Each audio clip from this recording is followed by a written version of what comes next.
உசிலம்பட்டியில் புதிதாக மிக பிரமாண்டமாக ஆரம்பிக்கப்பட்டுள்ள வருண் சில்க்ஸ் பொதுமக்கள் ஆர்வத்துடன் ஆடைகளை வாங்கிச் சென்றனர்.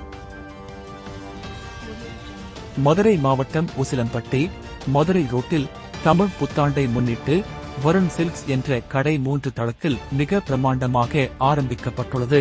முதல் தளத்தில் பெண்களுக்காகவும், 2ஆம் தளத்தில் சிறுவர் சிறுமியர் இளைஞர்களுக்காகவும், 3ஆம் தளத்தில் ஆண்களுக்காகவும் பிரத்யேகமாகவும் மிக சிறப்பாகவும் தனித்துவமாகவும் ஆடைகளை இறக்கியுள்ளனர். இதனால் உசிலம்பட்டி பொதுமக்கள் மிக ஆர்வத்துடன் மகிழ்ச்சியுடனும் ஆடைகளை வாங்கிச் சென்றனர்.